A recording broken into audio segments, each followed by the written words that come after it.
Chers amis, c'est avec plaisir que je vous retrouve aujourd'hui et le sujet que nous avons à voir est étonnant. Il s'agit d'une guerre dans le ciel. Alors c'est l'Apocalypse qui nous en parle au chapitre 12, les versets 7 à 12 que nous allons lire, mais nous verrons qu'il y a quelques autres passages dans la Bible qui nous parlent également de ce conflit dans le ciel. Je vous propose que nous lisions maintenant ces 6 versets. Apocalypse 12, versets 7 à 12. Il y eut guerre dans le ciel. Michel et ses anges combattirent contre le dragon, et le dragon et ses anges combattirent, mais ils ne furent pas les plus forts, et leur place ne fut plus trouvée dans le ciel. Et il fut précipité, le grand dragon, le serpent ancien, appelé le diable et Satan, celui qui séduit toute la terre. Il fut précipité sur la terre, et ses anges furent précipités avec lui. Et j'entendis dans le ciel une voix forte qui disait « Maintenant, le salut est arrivé, et la puissance, et le règne de notre Dieu, et l'autorité de son Christ, car il a été précipité, l'accusateur de nos frères, celui qui les accusait devant notre Dieu, jour et nuit. Ils l'ont vaincu, à cause du sang de l'agneau et à cause de la parole de leur témoignage, et ils n'ont pas aimé leur vie jusqu'à craindre la mort. C'est pourquoi, réjouissez-vous, cieux, et vous qui habitez dans les cieux, malheur à la terre et à la mer, car le diable est descendu vers vous, animé d'une grande colère, sachant qu'il a peu de temps. Ce texte étonnant nous montre une guerre. Et le mot qui est employé ici en grec est le mot polémos. Jacques, dans son épître, emploie également ce terme, et je vous propose de lire dans l'épître de Jacques au chapitre 4 et au verset 1 ce qu'il en dit. D'où viennent les luttes et d'où viennent les querelles parmi vous? N'est-ce pas de vos passions qui combattent dans vos membres? Ainsi, les guerres peuvent être aussi des polémiques, des conflits. Et c'est dans ce sens-là, sans doute, qu'il faut le comprendre. Cela voudrait-il dire qu'il y a des passions au ciel? Eh bien, nous allons voir que oui. Et nous avons là une lutte entre Satan et ses anges d'une part, et Michel et ses anges d'autre part. Michel qui est qualifié d'archange, c'est-à-dire de chef des anges. Mais qui est Michel? Et avant d'aller plus loin dans la compréhension de ce conflit, nous allons voir ce que la parole nous dit de Michel. C'est un nom qui revient à 3 reprises dans la parole de Dieu. La première fois, cela se trouve dans l'épître de Jude au verset 9. Or, l'archange Michel, lorsqu'il contestait avec le diable et lui disputait le corps de Moïse, n'osa pas porter contre lui un jugement injurieux, mais il dit que le Seigneur te réprime. Nous voyons là l'archange Michel aux prises directes avec Satan pour lui disputer le corps de Moïse. Ce qui nous montre que Moïse est ressuscité, mais qui est cet archange si puissant? Eh bien, nous allons le découvrir à travers le 3e passage où il est question de Michel ou de Michael. C'est dans le livre de Daniel. Et je vous propose donc de vous reporter au livre de Daniel, au chapitre 10 et au verset 13. Daniel, chapitre 10, verset 13. Le chef du royaume de Perse m'a résisté 21 jours, mais voici Michael, l'un des principaux chefs, est venu à mon secours et je suis demeuré là auprès des rois de Perse.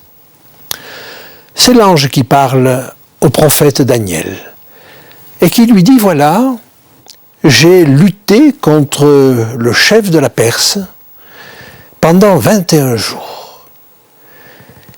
Et au bout de ce temps-là, il a fallu que Michael, le grand chef, vienne m'aider. Alors évidemment, un chef parmi d'autres, cela ne nous indique pas encore qui est Michel ou Michael. Mais nous allons le voir et nous allons le comprendre à travers la dernière partie de la vision de Daniel, qui est au chapitre 12 et au verset 1er. En ce temps-là se lèvera Michael, le grand chef, le défenseur des enfants de ton peuple, et ce sera une époque de détresse telle qu'il n'y en a point eu de semblable depuis que les nations existent jusqu'à cette époque. En ce temps-là, ceux de ton peuple qui seront trouvés inscrits dans le livre seront sauvés. Ainsi, nous avons là une définition plus précise de ce Michel ou de ce Michael, comme il est dit en hébreu ou en grec. C'est le grand chef, le défenseur des enfants de son peuple. Et là, évidemment, le texte de Jean dans son épître nous apparaît et nous dit qui il est. Nous avons ceci dans la première épître de Jean, au chapitre 2 et au verset 1er. Mes petits enfants, je vous écris ces choses afin que vous ne péchiez point. Et si quelqu'un a péché, nous avons un avocat auprès du Père, Jésus-Christ, le juste. Voilà qui est Michael, Jésus-Christ le juste, l'avocat, le défenseur des enfants de son peuple. Alors je reviens au texte de Daniel, et Daniel va comprendre que ce chef historique, qu'il ne connaît peut-être pas encore, est en réalité non seulement le chef des anges, mais le chef de son peuple sur terre. Et je vous propose de revenir au chapitre 10 et au verset 21. Daniel, chapitre 10, verset 21. Mais je vais te faire connaître ce qui est écrit dans le livre de la vérité. Personne ne m'aime contre cela, excepté Michael, votre chef. Ainsi donc, il est archange, il est le chef des anges, mais il est aussi le chef des hommes qui suivent Dieu sur cette terre. Alors avançons un petit peu et comprenons que ce Michael nous a déjà été décrit au verset 5 et 6, toujours de ce chapitre 10 de Daniel. Je levai les yeux, je regardai, et voici il y avait un homme vêtu de lin, et sur ses reins une ceinture d'or d'Uphaz. Son corps était comme de chrysolite, son visage brillait comme l'éclair, ses yeux étaient comme des flammes de feu, ses bras et ses pieds ressemblaient à de l'airain poli, et le son de sa voix était comme le bruit d'une multitude. Cette description, nous l'avons déjà rencontrée dans l'Apocalypse. Elle est quasiment la même que la vision inaugurale, la première vision que Jean a dans le livre d'Apocalypse. Je vais vous le lire pour que vous voyiez la similitude des termes. Apocalypse 1, les versets 13 et 14. Et au milieu des 7 chandeliers, quelqu'un qui ressemblait à un fils d'homme, vêtu d'une longue robe, et ayant une ceinture d'or sur la poitrine. Sa tête et ses cheveux étaient blancs comme de la laine blanche, comme de la neige. Ses yeux étaient comme une flamme de feu. Ses pieds étaient semblables à de l'airain ardent, comme s'il eût été embrasé dans une fournaise, et sa voix était comme le bruit des grandes eaux. Ainsi, nous savons qui est ce Michael. C'est Jésus. Et je pourrais dire que Michael, c'est le nom de guerre de Jésus. Parce que si nous regardons le texte de Daniel, du prophète Daniel au chapitre 10, il s'agit aussi d'une guerre. Alors, Que veut dire Michaël? Il est fait de 3 mots hébreux, Mi, Ka et El. Il s'agit d'une interrogation. Mi, ça veut dire qui, mais un qui interrogatif. Qui donc? Ka, c'est comme, El, c'est Dieu. Et donc, ça ne signifie pas celui qui est comme Dieu, mais c'est une question. Ça interroge Michaël, qui donc est comme Dieu. Et c'est une réponse à ce que nous trouvons dans le prophète Ésaïe, une prétention insensée d'un être qui prétend devenir comme Dieu. Alors lisons ensemble ce texte qui se trouve dans le prophète Ésaïe, au chapitre 14 et au verset 14. Au départ, c'est une complainte sur le roi de Babylone. Mais on comprend que le texte glisse peu à peu et que derrière le roi de Babylone, il s'agit de Satan. Lisons, si vous voulez bien, ce texte. Ésaïe 14, les versets 12 à 14. « Te voilà tombé du ciel, astre brillant, fils de l'aurore.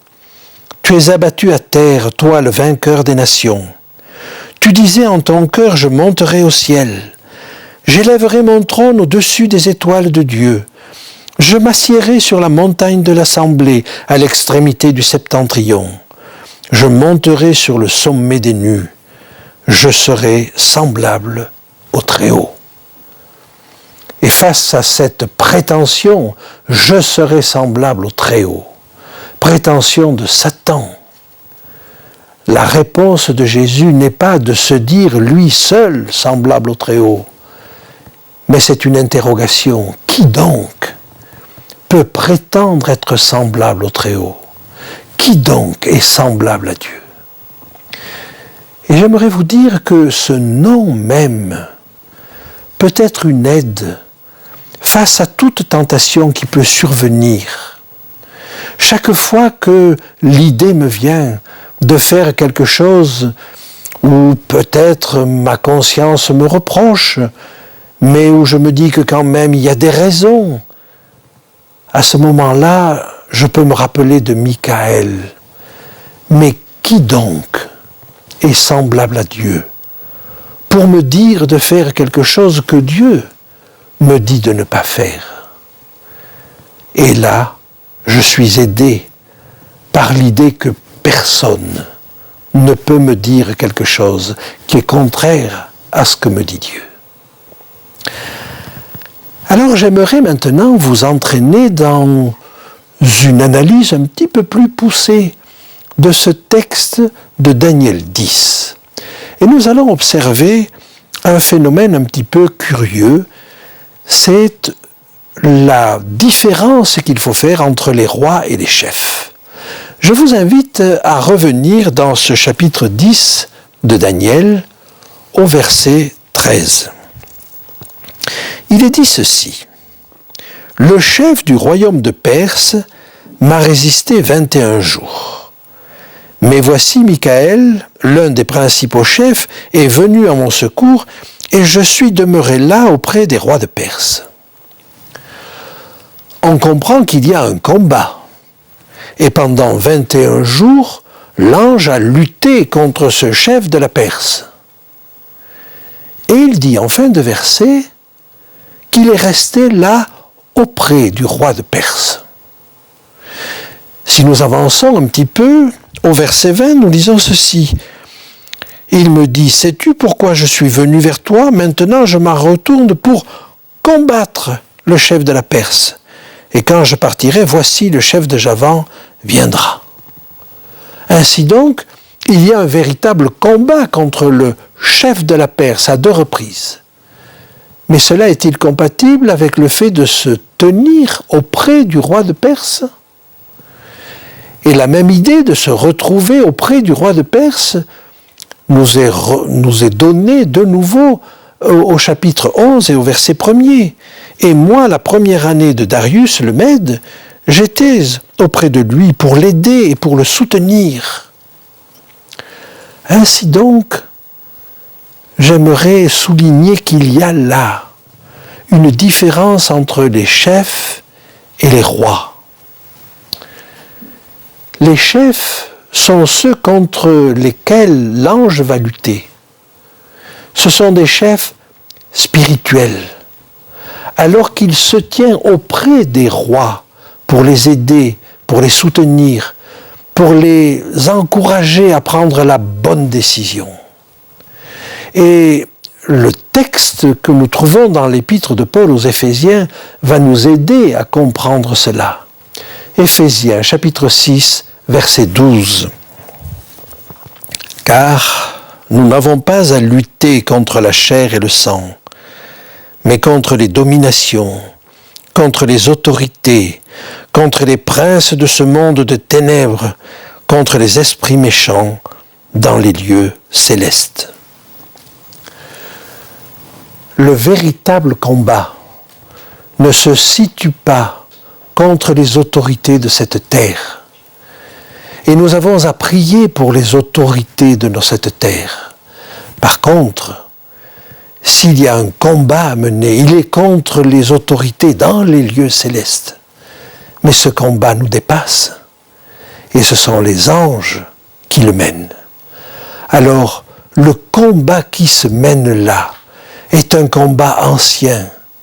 Et Daniel, qui toute sa vie a essayé de comprendre ce qui se passait, a essayé de comprendre les prophéties que Dieu lui donnait, dit toujours qu'il ne comprend pas, sauf quand on arrive à la dernière vision. Daniel, au chapitre 10 et au verset 1, va dire qu'il comprend la vision. Mais il comprend la vision parce qu'il comprend qu'il y a un grand combat. Et ce grand combat, c'est un combat qui dépasse les humains. C'est un combat qui se livre dans le ciel.